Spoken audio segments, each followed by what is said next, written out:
Today, we'll be returning to the Moon Cell to take a look at Fate Extella the Umbral Star, the next entry in the line of Fate Extra games developed by Marvelous. To not go too far into the story of Fate Extella as to avoid major spoilers, we continue after the events of Extra with the same protagonist and server companion, Saber Nero, who now begin what could be their last battle to claim the entirety of the Moon Cell.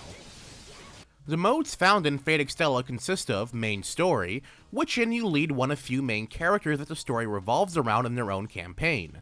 Side Story, meanwhile, lets you play an offshoot campaign of one of the additional side characters that are unlocked as the main story progresses. We also have Free Battle, which is a simple mode of picking your character and stage, allowing you to get right to the action. Last of the menus is the Gallery, which not only lets you view previously seen cutscenes and play music tracks you've heard along the way, but also doubles as an encyclopedia that contains additional information of the world that Fate Extella takes place in.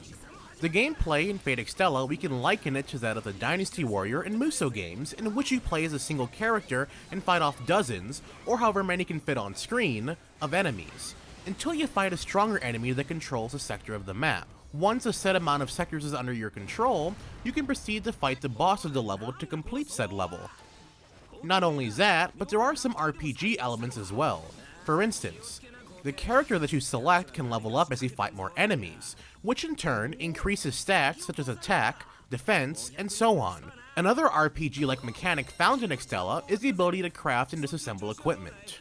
Although it may not offer better defense, it does offer unique skills you can use in levels, such as getting health back, bonus damage, and much more. Some of the more unique mechanics found in Extella are the Extella maneuver, which uses an additional bar that lets you deal massive damage to a large group of enemies.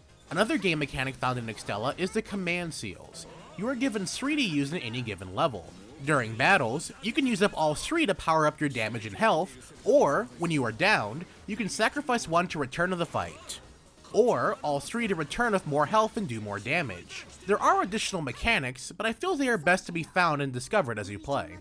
In short, it's safe to say that the gameplay of Fate Extella the Umbral Star fits very well with how the story is set to progress this time around, thanks to a more central focus on the action and events in those moments. There is some variety of playable characters, with just 17 playable, with the only downside being that, aside from the 4 main characters, the rest are unlocked as you progress to finish each of those main stories. The story itself being a direct continuation does make it somewhat difficult to understand if you haven't played the previous entry, due to the references made of characters and events from said entries. And that does it for our review of Fate Extella the Umbral Star. To see the full written review, be sure to check out our website, gaminggamma.com. A link will be provided down in the description bar below to the full written review. And be sure to leave a comment down in the comment section below letting us know what you guys thought of the review, and be sure to subscribe for future Let's Plays, reviews, commentaries, and more on this channel.